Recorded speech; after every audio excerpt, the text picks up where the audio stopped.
Nós estamos longe do ideal divino, né? Então Neemias e Esdras, volta aqui colocar os dois, tiveram que intervir exortando e que se alegrassem, porque a alegria do Senhor é nossa força, Neemias 8:10. O povo então foi comer e beber, já porque todos entenderam a palavra, as palavras que lhe fizeram saber. Portanto, houve um avivamento, né? Houve ali um despertar para fazer a vontade de Deus que estava totalmente fora dos caminhos daquele povo. Então, irmãos, vamos tentar pôr em nossa vida o seguinte, de nós não sermos apenas ouvintes, né? Tiago vai colocar isso lá, que nós temos que ser praticantes. Tiago, lá em Tiago 1:21, né, e no verso 2, ele diz assim, sejam praticantes da palavra, e não apenas ouvinte, né?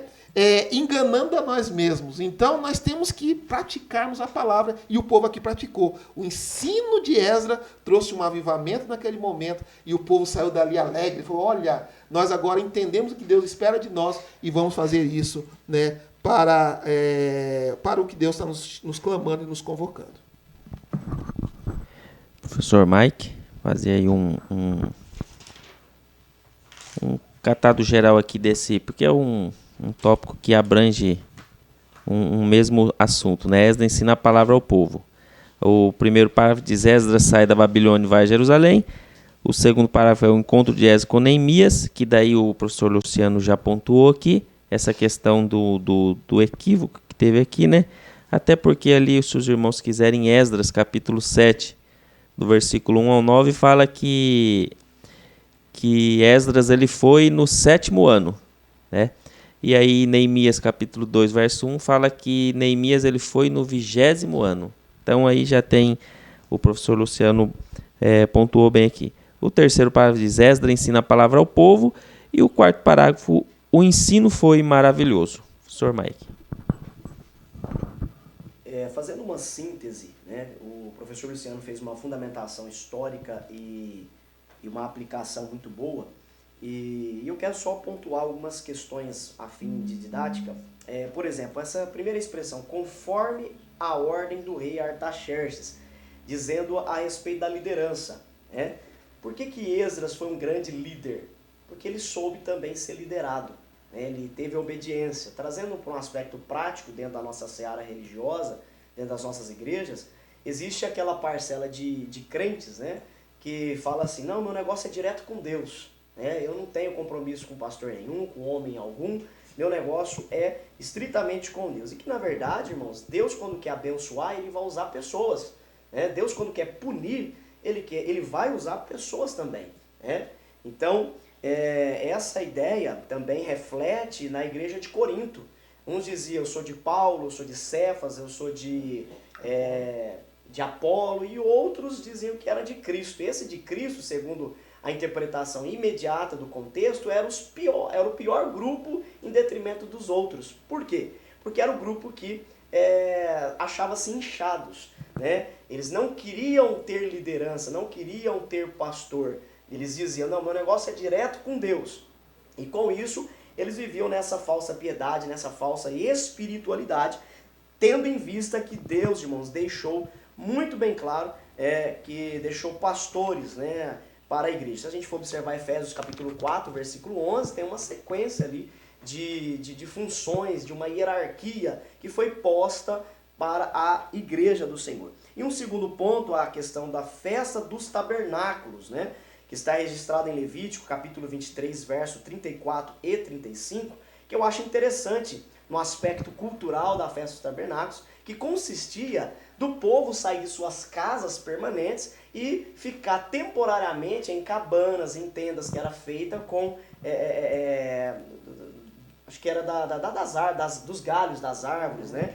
Eu esqueci agora o nome específico da vegetação que eles colocavam, mas a ideia que se tinha é que para que eles fizessem um memorial, uma lembrança de quando Deus estava com eles os 40 anos no deserto sem casa permanente, dando a ideia da confiança e na dependência em Deus. Então a festa dos tabernáculos é justamente esse memorial. E é interessante que a igreja do Senhor precisa ter esse memorial. Nós temos o memorial, por exemplo, da Santa Ceia, né, e do batismo e tantos outros, que faz com que nós tenhamos um relacionamento com Deus. Mas em outras aulas eu disse aqui, vale a pena a gente reiterar, de que Deus, antes de ser um Deus de regulamentos, é um Deus de relacionamentos. A gente não pode ficar preso na instituição, apenas preso no mecanismo, nos artifícios, no ritual, né, litúrgico. A nossa vida é marcada por ritual, por liturgia. Né? Nós temos que transcender todo esse mecanismo humano e ter realmente uma comunhão, desfrutar dessa comunhão com o nosso Deus. E aí, por último, o ensino foi maravilhoso. Eu gostaria de salientar que tem dois extremos na igreja, né? Aquele extremo que gosta muito da oração, da espiritualidade, são pessoas de Deus. Outras tantas falam que vai para o monte, vai para a igreja, que oram, que buscam, mas é apenas oração. Você não vê eles na escola dominical, você não vê eles no culto de ensino, e aí eles tendem, né, a partir para o caminho do fanatismo. São pessoas de Deus, são pessoas que se voltam para a obra do Senhor, só que só vivem nessa espiritualidade, esquecem o lado do conhecimento. E também tem um segundo, outro extremo, que é aquelas pessoas que buscam apenas o conhecimento. Né? O ensino da palavra, teologia, faz o básico, médio, avançado, mas ele não tem unção, ele não desfruta da comunhão com Deus, ele não investe na espiritualidade, no culto de oração de terça-feira ele não comparece, né? Então nas reuniões de orações ele não participa, então nós temos que tomar cuidado nesse segundo extremo. Mike, tem uma base bíblica? Temos várias outras, aliás, em várias referências, mais uma em questão. 2 Pedro capítulo 3, verso 18. Antes, crescei na graça e conhecimento de nosso Senhor e Salvador Jesus Cristo. Ou seja, graça e conhecimento fala-nos de prudência, equilíbrio, sensatez, domínio próprio, graça e conhecimento, para a gente não incorrer tanto no fanatismo, quanto também no outro extremo, de querer racionalizar tudo aquilo também, aquilo que é espiritual. Muito bem. Nós estamos aí com um equipamento novo, estamos reestruturando novamente a nossa escola bíblica. Estávamos com uma base numa outra congregação, mas agora estamos reestruturando. E a internet não está muito boa, e deixar já aqui avisado aos professores, nós estamos gravando e depois nós vamos colocar no outro horário. A gravação fica melhor e aí a gente tem um conteúdo de mais qualidade para os irmãos que estão nos acompanhando. Então nós vamos aqui para o terceiro tópico da nossa lição. Terceiro tópico, só depois, antes de entrarmos no terceiro tópico, só dando aqui fazendo um resumo do que nós já passamos, tendo em vista que a gravação começou um pouquinho para frente. Nós aprendemos aqui no início o envio de Esdras por Artaxerxes, né? O envio de Esdras que era um escriba, né? Um conhecedor da lei, da palavra de Deus. Ele é enviado a Jerusalém para fazer a reestruturação da parte espiritual, né? Ele é enviado a Jerusalém para fazer essa reestruturação. O rei Artaxerxes, quando o envia, manda ele com muitos bens, né? Tesouros, foi dito aqui pelos professores, vasos sagrados, muito mais do que havia sido retirado do templo, eles é enviado com muito mais, né? O professor Luciano pontuou que o rei ele deixou à disposição de Esdras uma comitiva de soldados, né? Mas Esdras rejeitou, disse que não era necessário, ele vai sem esses soldados. No tópico 2 aqui, que nós já pegamos um pedaço na gravação, Esdras ensina a palavra do Senhor. E aqui Esdras começa o ensinamento. Esdras sai da Babilônia e vai a Jerusalém. Assim que chega, ele oferece o holocausto a Deus. O encontro de Esdras com Neemias, nós já pontuamos aqui, eu acho que já está na gravação, de que houve um equívoco aqui nesse ponto, né? Tendo em vista lá Esdras capítulo 7, versículo 1 a 9, Neemias capítulo 2, versículo 1. Esdras chega no 7º ano e Neemias no 20º ano. O terceiro parágrafo diz: Esdras ensina a palavra ao povo. e o ensino foi maravilhoso. A síntese do segundo tópico: Esdras ensina a palavra ao povo e há um grande despertamento espiritual no povo através do ensino da palavra, muito bem pontuado também pelo professor Mike, na questão aí do ensino e da oração, né? Que são duas coisas que caminham juntas. Vamos lá para o terceiro tópico, que diz assim, ó, a palavra de Deus deve ser ensinada. A palavra de Deus deve ser ensinada. O primeiro parágrafo diz assim, ó, Deus ordenou que a sua palavra fosse ensinada a todo o povo de 7 em 7 anos. O segundo parágrafo, Jesus ordenou o ensino da sua palavra. E o terceiro parágrafo diz assim, o apóstolo Paulo conhecia a importância do ensino da palavra. Eu vou passar aqui ao professor Luciano, que vai introduzir esse terceiro tópico. Ok. Irmãos, é bem enfático esse tema, o tópico, quando ele diz que a palavra de Deus deve ser ensinada. E o professor Mike, ele coloca aqui um ponto que é crucial para nós entendermos isso. Por quê? Porque aquela pessoa que ela tem um ensino da palavra de Deus genuíno, ela não é levada por emoção e nem por vento de doutrina. Então, Deus, ele nunca... tem muitas pessoas que gostam de experiências com Deus, experiência sensitiva. Eu quero sentir o poder de Deus, eu quero sentir o fogo, aquela coisa toda. É bom ter a experiência sensitiva. Todo mundo, nós não gostamos do toque do Espírito Santo. Mas nós temos que entender o que é aquilo. E isso só se vê através do ensino da palavra de Deus.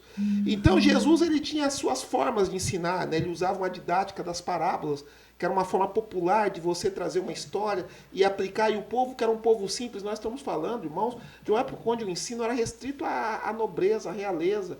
Era poucos que tinham acesso ao conhecimento escrito, ao conhecimento formal. Então, as tradições, os ensinos eram feitos de forma oral, através de aplicação para aquele povo entender. Então, Deus ordena que a palavra dele fosse ensinada ao povo de 7 em 7 anos. Essa periodicidade era uma forma de compromisso, talvez público, porque na família, a família tinha que educar os seus filhos diariamente. Nós vemos que Jesus, quando era criança, ele foi levado ao templo e já tinha um conhecimento, que ele conversava com os doutores. Mas ele era Deus. Não, peraí. Ele era homem Deus, mas ele não estava como Deus ali. Ele estava como uma criança debatendo com os doutores. Então, ele era ensinado. Até hoje, a tradição judaica, a criança judaica, ela até aos 12 anos, ela já conhece a Torá, né, ao ponto dele fazer uma transição e ser aceito como uma pessoa já adulta na comunidade, né? Isso é por razão histórica, porque nós vamos colocar aqui nessa época aqui, uma criança de 12, 14 anos já era considerada um adulto, em tese, né? Então, ele tinha que ser ensinado. E essa periodicidade, podemos dizer que era um ensinamento geral, onde o povo era convocado para ter ali uma diretriz geral, porque o povo era ensinado em seus lares. Mas, irmãos, isso é importante para nós como servos de Deus. Nós temos a preocupação de ensinar a palavra de Deus e aprendermos a palavra de Deus. Sermos ensinadores e sermos aprendizes. Porque isso faz o quê? Isso nos traz o real avivamento, o despertamento. O avivamento ele é precedido por ministração da palavra, por ensino da palavra. E nós vamos ver lá no 2 Reis 22, né? 8 e 13, quando Josias, Josias ele foi ao trono com 8 anos de idade, né? E ele tinha um pai terrível, mas ele falou, não vou fazer como meu pai fez, eu vou ser diferente. E como Josias se destacou no seu reinado? Ele traz a palavra, pede para as pessoas buscarem a lei, que estava lá meio que abandonada. Ele, através do ensino da lei, ele começa a perceber o quão distante Israel já estava de Deus, e ali traz um grande avivamento, um realinhamento com a palavra. Tudo isso através do quê? Do ensino, da ministração. Então, a ministração, o ensino da palavra de Deus, então essa periodicidade era um ensino geral. Jesus ordenou que nós fôssemos discípulos, né? Ou que nós também fizéssemos discípulo. Interessante que discípulo é aluno. Tem pessoa que fala assim, o que é um discípulo? Discípulo é um aluno. Então Jesus andava com vários alunos, vários aprendizes, para aprender na prática, na vivência com ele, qual que era a vontade de Deus, qual que era a prática. E Jesus ele era um professor que ele não era teórico, ele era prático. Jesus ele fazia e mostrava o que era para ser feito. Qual que era o grande foco de Jesus? A comunhão com o Pai. né? Jesus tinha uma preocupação tremenda em ter comunhão com o Pai. Ele vivia em oração, em obedecer o ID de Deus, que era trazer o quê? Aquela visão do amor, da graça de Deus. Então ele falou para o povo, Jesus ele ordena aqui, não pode dizer, Jesus ordena o ensino da sua palavra. Então, irmãos, a grande missão nossa hoje é ensinar a palavra de Deus. Por quê? Porque Deus ele precisa hoje de pessoas que ensinem a genuína palavra de Deus. A palavra de Deus verdadeira e real. Nós temos hoje interpretações pessoais da palavra de Deus. O Evangelho segundo entende Luciano. O Evangelho segundo fulano de tal. O Evangelho... Irmãos, eu tenho uma preocupação quando eu pego Bíblias, aquelas traduções, as clássicas que nós temos, mas hoje tem tradução que você olha assim e fala, mas esse camarada está colocando uma visão segundo o entendimento dele. Nós temos hoje traduções, versões bíblicas das mais variadas. Por quê? Porque não se tem mais o Evangelho segundo Jesus. É o Evangelho segundo o pregador fulano de tal. Temos que ter muito cuidado com isso. Porque a genuína palavra de Deus traz transformação, traz arrependimento, traz avivamento.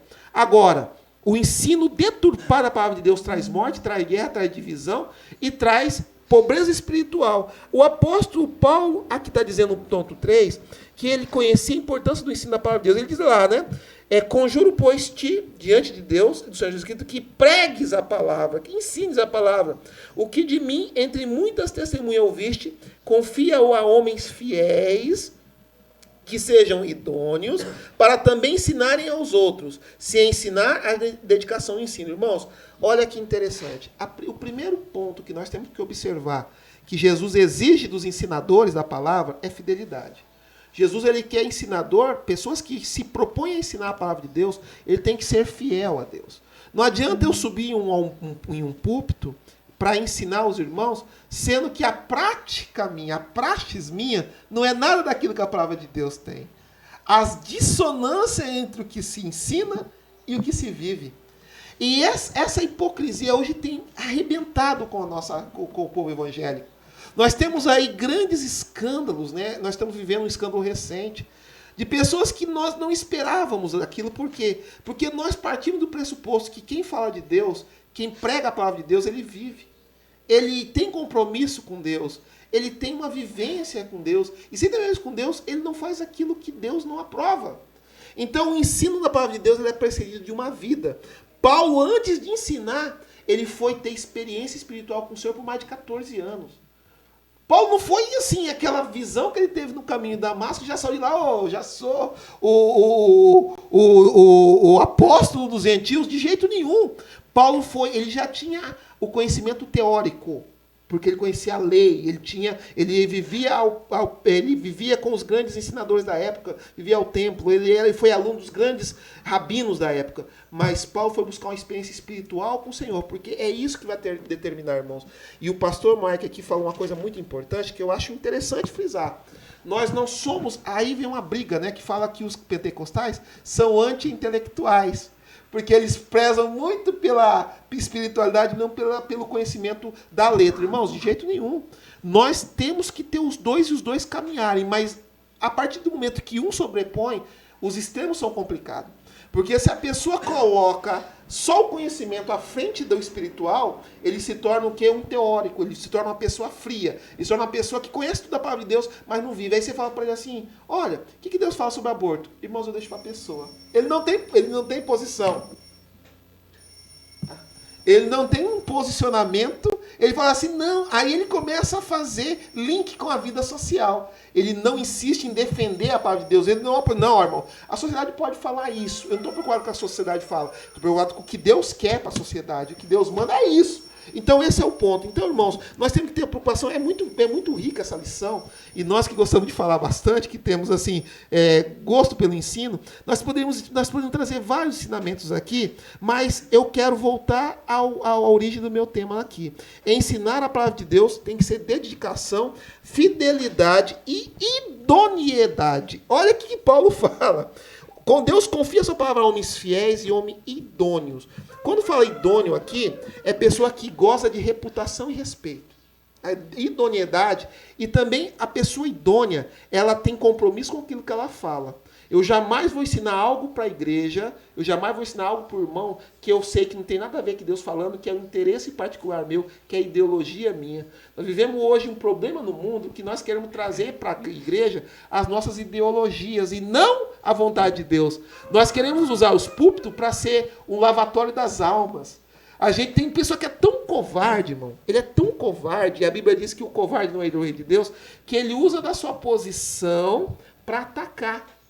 Ele sobe no púlpito, ele não tem coragem de chegar para um irmão e dialogar olhando no olho do irmão e resolver o problema dele com aquele irmão, que é o que a palavra ensina. Se eu tenho problema com o meu irmão, eu tenho que sentar com ele, com a supervisão de um pastor ou não, né? E resolver o problema. E não usar do púlpito, ou usar de rede social, que é pior, né? Tornando o público a divergência minha com o irmão. Então, isso chama-se falta de idoneidade. O servo de Deus tem que ser idôneo. Ele tem que saber resolver as suas pendências com idoneidade, com fidelidade. Então, aí o ensino da palavra de Deus precede esses dois adjetivos aqui, idoneidade e fidelidade. Agora, se a pessoa gosta de ensinar, pastor, para passar a palavra, ele tem que se dedicar ao ensino. E Paulo fala isso, olha, sem ensinar, haja dedicação ao ensino.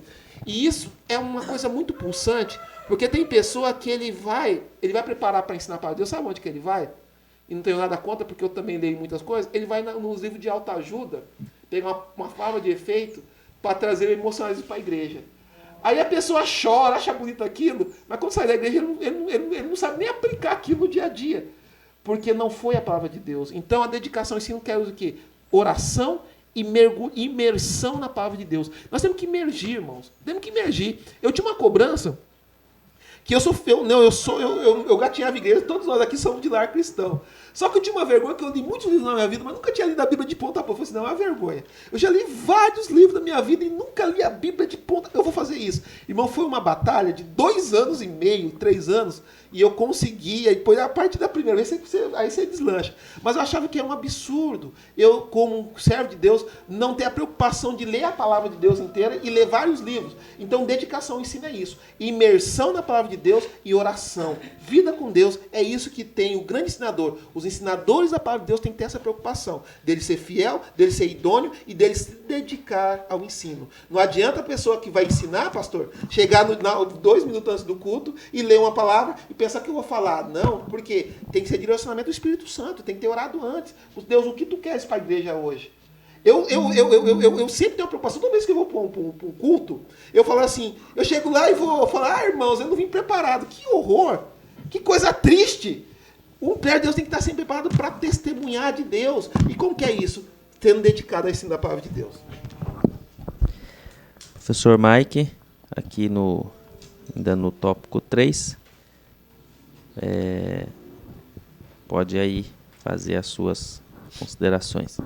Meus irmãos, enquanto o professor Luciano falava, né, a minha mente linkou com várias coisas e aí já me perdi até das primeiras. Mas assim, eu quero ser bastante objetivo no que diz respeito à carência, né, até conversava com o professor Neusley, de ensinadores, né, que nós estamos vivenciando. E principalmente ensinadores de pregação expositiva. Né? A pregação expositiva é a que é mais fiel à boa interpretação das Escrituras. Então nós estamos com essa grande escassez. Mas para você que se dedica ao ensino, o professor Luciano pontuou muito bem, tem que procurar sempre salientar aquilo que o guia pastoral vai colocar, que é o que diz e o que está dizendo. Né? Isso em termos bem didáticos, né? Não vou entrar no mérito de métodos de interpretação, porque isso tem vários métodos, né? Isso eu acho que está mais no campo acadêmico. E aqui, como é mais no sentido devocional, eu quero colocar para os irmãos que se dedicam nessa área do professorado, do magistério, do ensino, justamente quem lê a Bíblia trabalhar nesse sentido, o que diz e o que está dizendo. O que diz é o contexto histórico da época. E aí eu gosto do professor Luciano, que ele trabalha bem, né, essa fundamentação histórica. O que diz a fundamentação histórica. E o que está dizendo, o que aquela história tem de princípios espirituais que eu posso exercer na minha vida. O que essa Bíblia, a palavra, aquele texto tem a ver comigo hoje, né? O que eu posso enriquecer com essa palavra? E aí nós temos Paulo que vai enfatizar os pilares da profecia, isto é, a palavra. A edificação, a consolação e a exortação.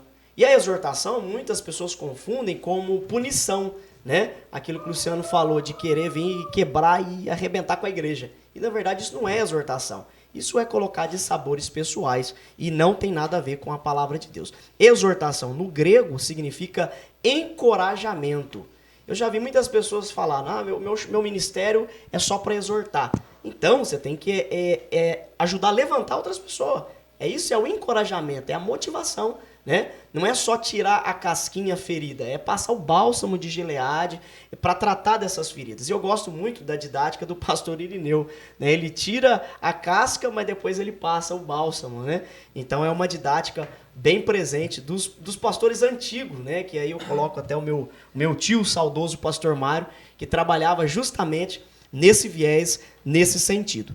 E aí nós temos aqui, que eu coloquei aqui, a grande comissão de Jesus. Jesus é o nosso mestre por excelência, né? Que se utilizava das parábolas.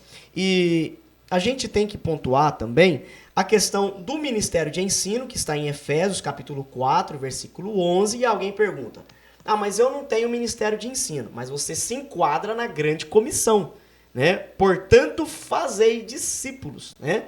Ensinai todas as nações, batizando em nome do Pai, do Filho e do Espírito Santo. E como que você ensina? Através do seu testemunho, né?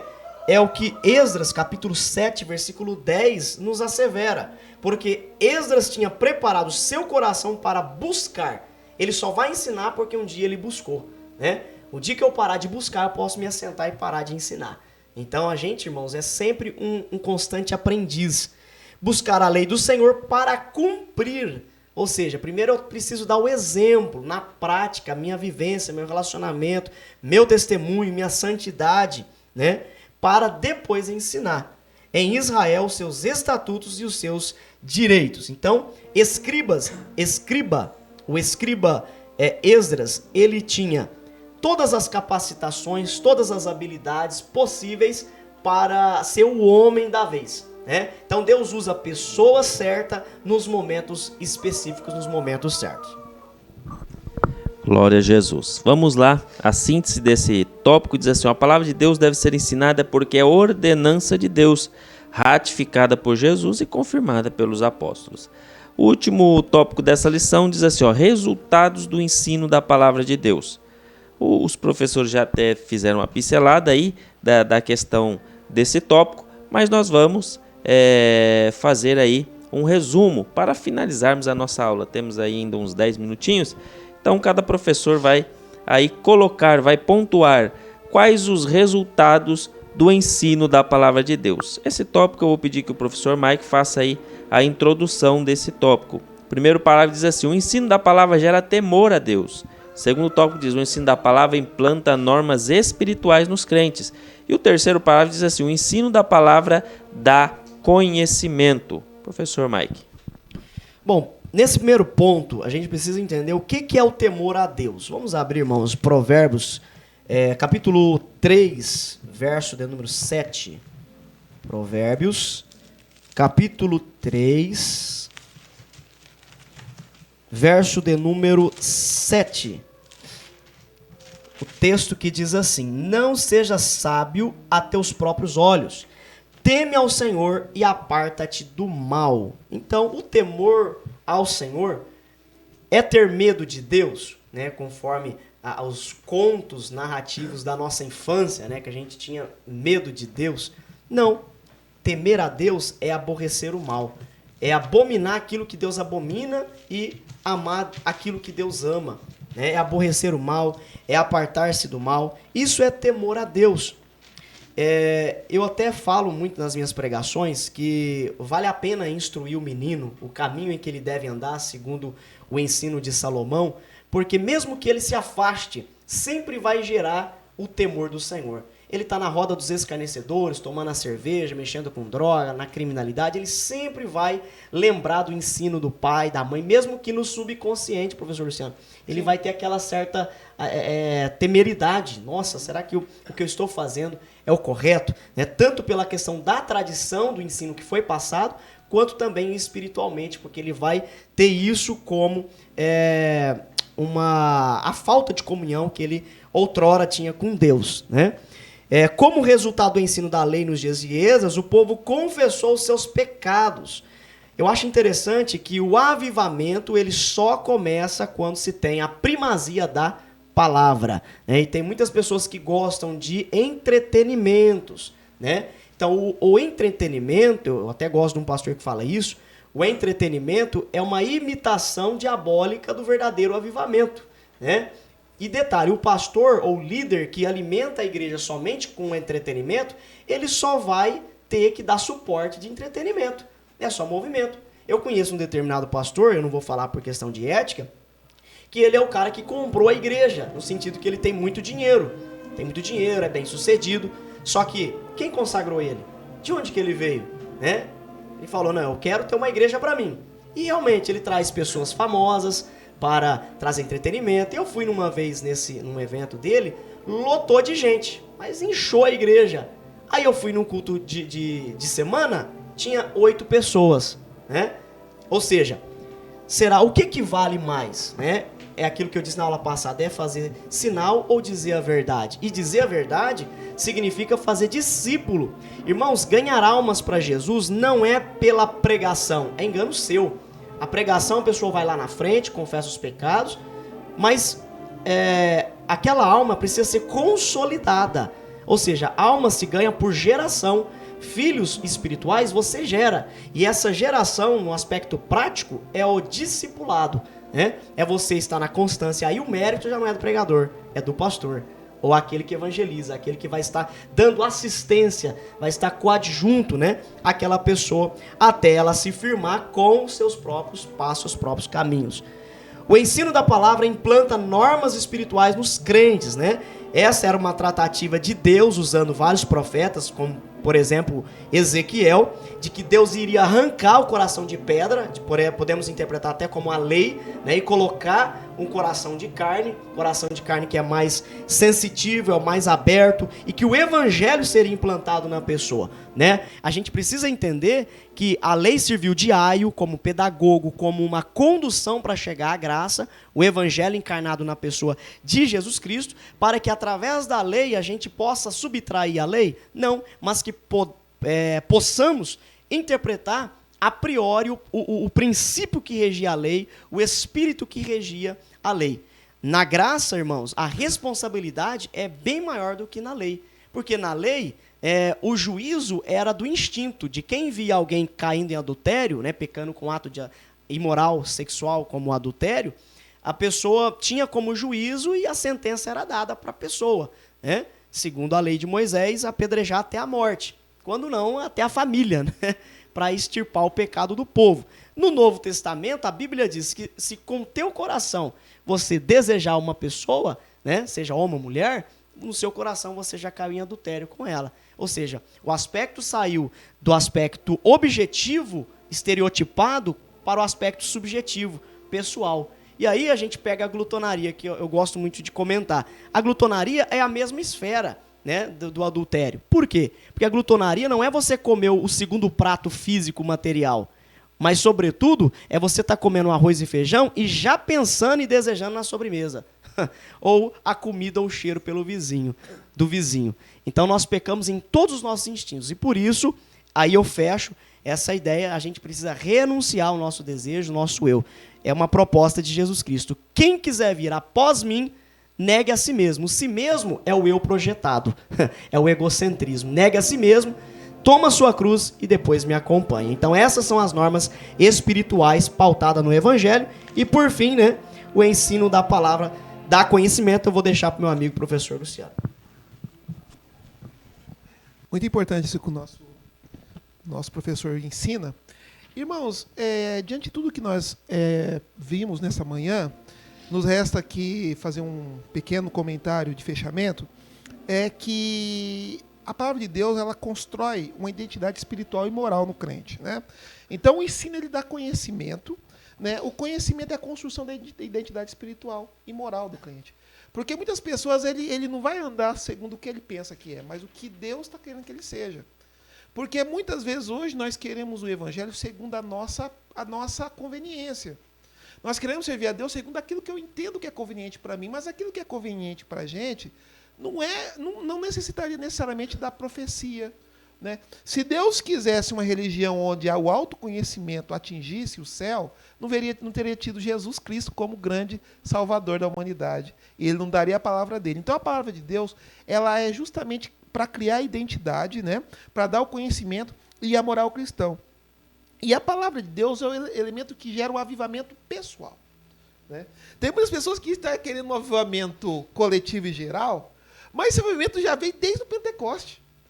O que sempre acontece de tempos em tempos é quando a igreja, a religião cai no ostracismo, cai no mundanismo, ela se torna uma instituição mundana. Deus pega os piedosos daquele meio, retira no movimento e cria novamente uma nova vertente.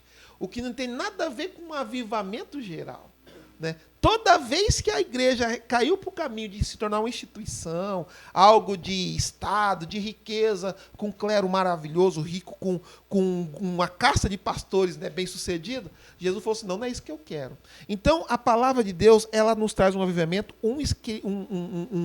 um crescimento e desenvolvimento, né, espiritual, e isso vai falar muito nesse ensino. Então, a igreja de Corinto, está dizendo aqui no ponto 3, dá o conhecimento. A igreja de Corinto foi enriquecida pelo ensino da palavra de Deus, porque havia conhecimento. Consideramos o quê? Aqui. Conhecimento consolida a força, porque pelo conhecimento podemos saber o que nos é dado gratuitamente por Deus. Irmãos, é interessante que tudo aquilo que Deus quer e espera do crente está na palavra de Deus, né? Nós não precisamos, irmãos, inventar, não precisa ter nova revelação. E Paulo fala que se alguém vier com nova revelação, com nova visão, isso tem o anátema, né? E existe até lá no final do Apocalipse uma maldição. Quem acrescentar algo, lhe acrescentar os tormentos desse livro. E quem subtrair, lhe será tirado a parte da árvore da vida, ou da vida eterna. Porque, irmãos, está tudo ali, né? Basta o que nós buscarmos. Essa é a grande tônica. E o povo, às vezes, ele não é ensinado a buscar, pastor.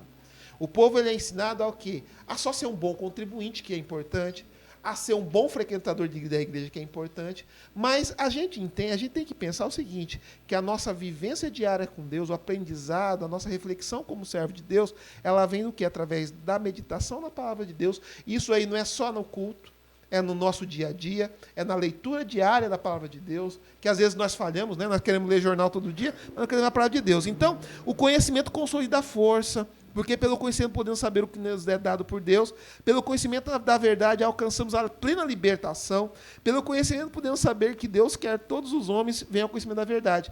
Tem muitas pessoas que ele é escravo do modismo, ele é escravo da religiosidade. E isso é tão ruim, porque tem muitas pessoas que ele segue, e aí eu vou fazer uma crítica. Ah, eu sou da igreja do pastor tal. Isso me incomoda de uma tal maneira. Ele se identifica como o crente da igreja do pastor X. Ele não coloca assim, eu sou um servo de Deus, independente de onde eu esteja. Ele não tem uma consolidação espiritual, porque ele é alimentado por o que aquele homem pensa, e não pelo que a palavra de Deus manda. Então, o Esdra, ele trouxe um verdadeiro avivamento espiritual para Israel, porque ele ensinou a lei, e o povo se convenceu dos seus pecados. O Espírito Santo já estava trabalhando na lei. Tem pessoa que fala assim, o Espírito Santo, ele atuou só, né, como se fosse assim, saiu um, entra o outro. O foco maior é sim, no avivamento e na graça. Mas o Espírito Santo já trabalhava desde o começo, desde a fundação do homem. Façamos. Então, desde o começo da história, O Pai, o Filho e o Espírito Santo, a Trindade trabalhava. E eu tenho certeza que esse avivamento que Israel sofreu, através da pregação da lei de Esdras, foi o Espírito Santo convencendo o judeu de quão distante ele estava da verdade da palavra de Deus. Então, irmãos, nós temos que entender que a identidade moral do crente é através do ensino da palavra, que a palavra de Deus é um elemento de avivamento, crescimento, desenvolvimento do caráter cristão. Você nunca vai ser um crente autêntico ouvindo pregação apenas de rádio. Você vai ser um crente autêntico quando você aprender a ouvir e receber o ensinamento da palavra de Deus e viver isso daí. Porque é isso que vai lhe tornar um verdadeiro cristão. Então, para encerrar, pelo conhecimento podemos saber como agradar a Deus. Deus já tem um manual de como agradá-lo, né? Ele já deixou. Como que é agradar? Obedecer, é viver. É isso que agrada a Deus. Então, como agrada a Deus? Agradar a Deus não é resultado de nossas próprias forças, mas o próprio Deus nos dá graça para agradá-lo. E nós temos um problema, né? Nós não lemos manual. Então, quando as pessoas que compram alguma coisa, ele vai tentar na prática acertar, ele queima, ele perde, ele destrói. Por quê? Porque ele não leu o manual. Então, aquela pessoa que não vai buscar de Deus na fonte, o que Deus espera de mim, de você, o que espera de nós vamos viver eternamente tentando agradar e não vamos agradar. Irmão, porque agradar a Deus não é tentativa e acerto ou erro e acerto, é obediência à palavra. Isso vem através do ensino. E aí eu convoco os irmãos a participarem mais do ensino. E esse ensino é dado através do quê, pastor? Escola Bíblica Dominical, culto de ensinamento. Quem é um bom frequentador de escola dominical e de culto de ensinamento, ele tem solidez espiritual. Ele é um alicerçado na palavra de Deus. Então pode chegar aquele evento, pastor. Ah, nós estamos na teologia da prosperidade. Fala, o que é isso? Não, peraí. Eu estou na teologia da verdade e não da prosperidade, porque eu ensino a palavra de Deus, ele cria a identidade espiritual. E Esdras mostrou muito bem isso, que ele criou em Israel essa identidade através do ensino da lei, e é muito importante isso. Glória a Jesus, Deus abençoe os nossos professores. A síntese desse último tópico diz assim, o ensino da palavra de Deus gera temor, estabelece normas espirituais nos crentes e dá conhecimento. Deus abençoe o professor Luciano, Deus abençoe o professor Mike, por essa aula maravilhosa que nós acabamos de participar nesta manhã, já deixando o convite aos irmãos para a lição de número 12, 20 de setembro de 2020, Dia Nacional da Escola Bíblica Dominical. E a lição trata sobre o tema Esdras e Neemias combate o casamento misto. Então vocês estão convidados. Eu creio que até o próximo domingo nós já vamos estar com os nossos equipamentos já restabelecidos, normalizados, e será uma aula abençoada para a honra e glória do nosso Senhor Jesus. Nós estaremos orando e agradecendo a Deus por mais esse momento que passamos juntos aprendendo mais da palavra do Senhor. Se você ainda não é aluno da escola dominical, seja aluno. Nós vamos no próximo trimestre, o quarto trimestre, estaremos com as aulas presenciais, voltando às aulas presenciais. Já está sendo feitos os pedidos, as encomendas da nova revista, então você procure a congregação da qual você pertence, vai lá com o superintendente, faça o pedido da sua revistinha, porque é bênção aprender. Nós tivemos a lição hoje e você aprendeu que o ensino da palavra, comer a palavra é muito importante. O professor Luciano finalizou aqui com uma ilustração muito importante, a questão do manual, né? Você quer ser bem-sucedido? Leia o manual. Qual que é o nosso manual? A Bíblia, a palavra do Senhor, é o nosso principal manual. Amém? Deus abençoe, pastor Luciano, faça essa oração aí para nós finalizarmos a nossa escola bíblica online. Senhor Pai, nós agradecemos a Ti, ó Deus, por a oportunidade de estarmos ministrando a Tua palavra através do ensino. Senhor, nós queremos que esta palavra, Senhor, atinja o coração e a mente daqueles que assim participarem dela. Que seja, meu Deus, um diferencial na vida e desperte para a importância de aprender e ensinar a Tua palavra. Senhor Deus, nos dê uma semana abençoada e feliz, um culto, Senhor querido, onde nós possamos sentir o revigorar de Deus em nossas vidas e abençoar cada um dos irmãos, aqueles que aqui estiveram, os que puderam, os que não puderam, Senhor, participar. Nós queremos desde já pedir que a Tua bênção e seja sobre a vida de cada um dos Teus servos. É assim que nós oramos em nome de Jesus. Amém. Amém. Que a graça e a paz do Senhor Jesus seja com todos hoje e sempre. Amém. Deus abençoe.